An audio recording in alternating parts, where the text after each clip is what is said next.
Hey everyone, so it is March 11th, 2020, and it's been a little while since anyone's done a video on the Mark III. I know there have been some issues and some of them have been corrected with a firmware update, so I just thought it's time to kind of refresh and take a look at what the Mark III can do as of today. There have also been several versions of the Mark III. There was the original Mark III with Android 8.1. Then there was the Android 9.0 Mark III with 32 gigs of RAM. And then finally the Android 9.0 with 64 gigs of RAM. And the Android 9.0 Mark IIIs have fast boot. So what I have right here is the latest version of the Mark III. This is the Android 9.0, and it runs the latest firmware update, which I can show you if I go into settings here, and then go into system info. You can see. Right where it says app VER 2020-03-07. So this is literally from 4 days ago, and I installed it about 2 days ago, and it's been running very stably ever since. So let me just back out of this. So when you get your Mark III and you install it, and by the way, I'm not going to do an installation video. There's enough of those kind of running around. So this is just a feature overview. You're going to get this screen, which doesn't by itself do a whole lot. You can scroll through a couple pictures. You can't really change these pictures. There's really not a lot that you can do. This is a music player. I actually don't keep any music on my device. I stream everything. I live in Toronto, and my connection here is pretty good. And I'll get to that in a second. So one of the first things I did was I installed a different launcher, because this launcher really is kind of useless. And so I installed Car Web Guru, and I set it up to look like this. And so Frank posted a number of videos on Car Web Guru. If you just do a search in the Facebook group, Infiniti Q50 Q60 audio visual, that's what the group is called. Just ask to join if you're not already a member. Please remember to answer all the questions, by the way, when you join. It's very frustrating when people don't, and we have to block their request, and then they wonder why. Just answer all the questions, and then somebody will grant you access. But anyway, if you search in that group for Car Web Guru, you'll find a couple of videos from Frank about how to set all of this up. But I have it set up, and you'll see I have this Infiniti logo in the middle. If I change it, I can get some other things. I can get a compass. Google Maps, I don't actually have that set up. There's a speedometer, a clock, and then back to the Infiniti logo. And all of this is infinitely customizable, so you can you can do whatever you want with this. The thing that's probably going to matter most to people is mapping capability. So I had actually set up this shortcut here so that it launches maps, but it doesn't just launch maps, it launches them automatically in drive mode. So you can see when I first start Google Maps, it just refreshes a couple times and then takes me right into drive mode. And this is the full screen map. If I want to make this map half screen, I try to use the touch screen as little as possible when I'm driving, and so this is actually very helpful. The navigation button, which is up here, can be changed, and whatever that navigation button is mapped to, it's also mapped to this map button down here in the console. So if I press the map button right now, so there it is, I just pressed it, it actually goes full screen, and then it asks me what do I want on my bottom screen, so I can have let's say settings, and so now I have you know, I have my settings at the bottom, and maps at the top. You know, let's say I want Google Play Store at the bottom. I can do that as well.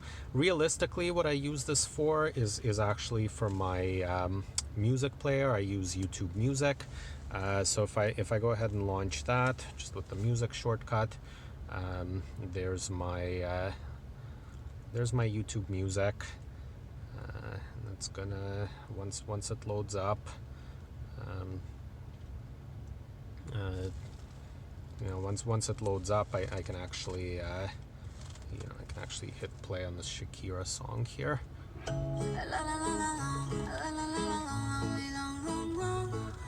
And then to adjust the volume, you can just use this knob.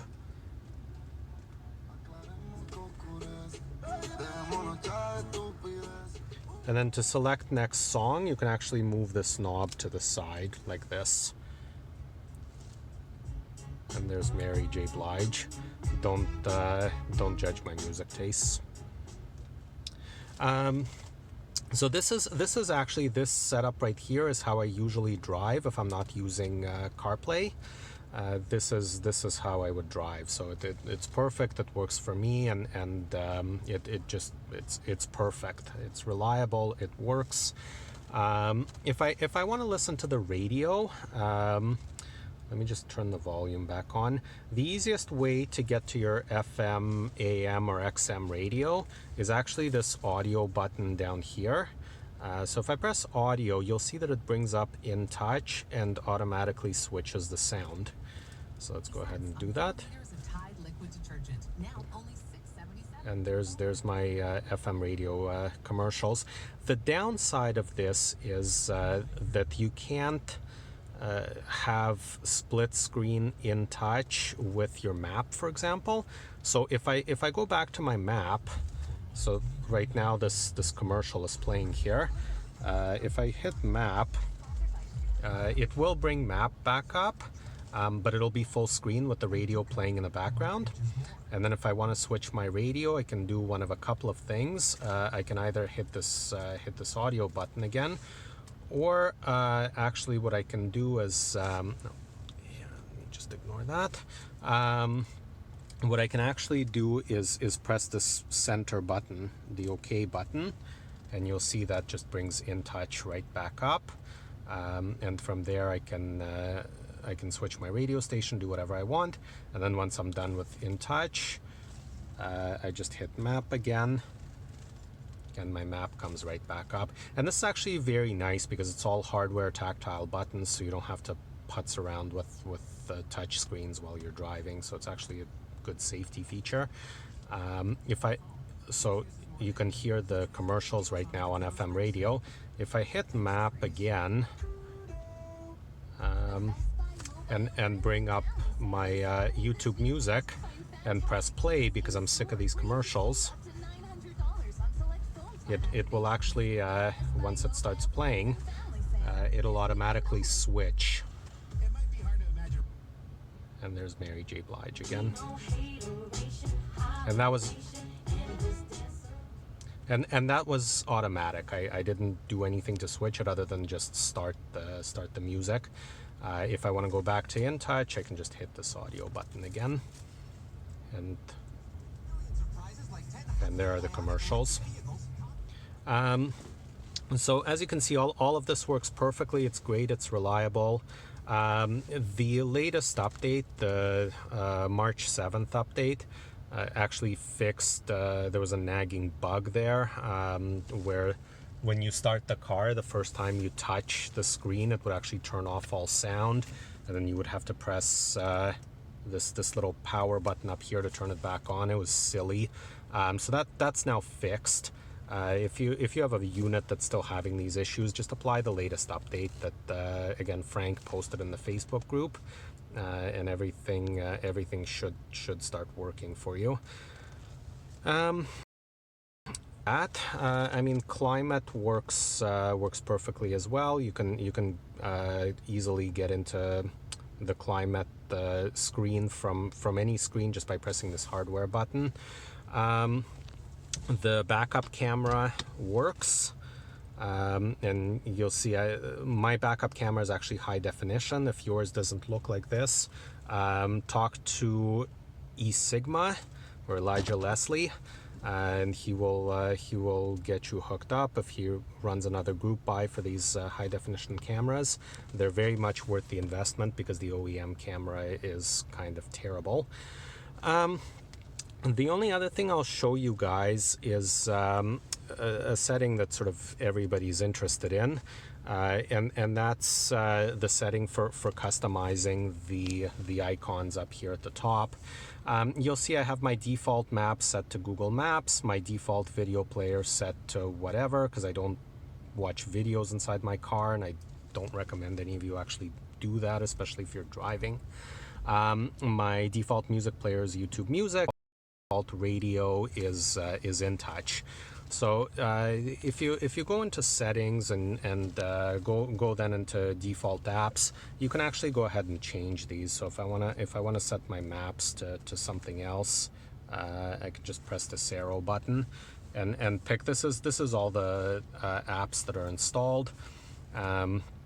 You know, you can go ahead and pick whatever you want. It doesn't actually have to be a map. If you for whatever reason don't use maps, you can set this navigation button to launch literally any other app. It doesn't have to be a map, but this icon here won't change. It will say navigation, and whatever you have this navigation link map to, this map button is going to be linked to the same thing.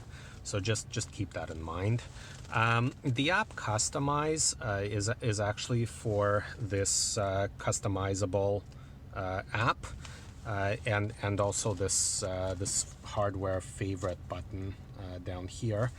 That's what this is. I actually created a Tasker app to set the Assistant to Google Assistant in the settings, and then launch Google Assistant. So if Hey Google is disabled on this, so I just use the favorite button to launch the Assistant. There is a little nerdy workaround that you have to do, and I don't actually recommend doing this for most people. For most people, if you want to use Google Assistant, my recommendation would be to use Android Auto actually, and then OK Google works, and then everything works just off your Android phone.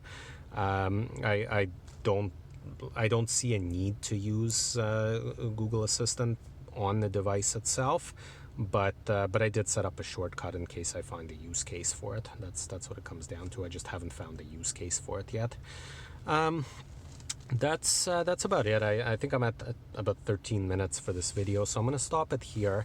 But if there's anything else you guys want me to show you how to do, or ask me if it's possible, or have any other comments or anything else you want to see, just put a comment in the video below, and I'll link this on Facebook too. So throw a comment on Facebook, and I'll try to do this.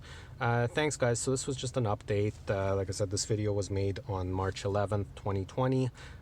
As of this date, I mean, this unit is amazing. It's down to having basically no bugs, and I'm very happy with it. I've had it since the beginning of January, and it continues to be amazing. So thanks very much for looking and listening, and yeah, let me know if you have any questions. Thanks.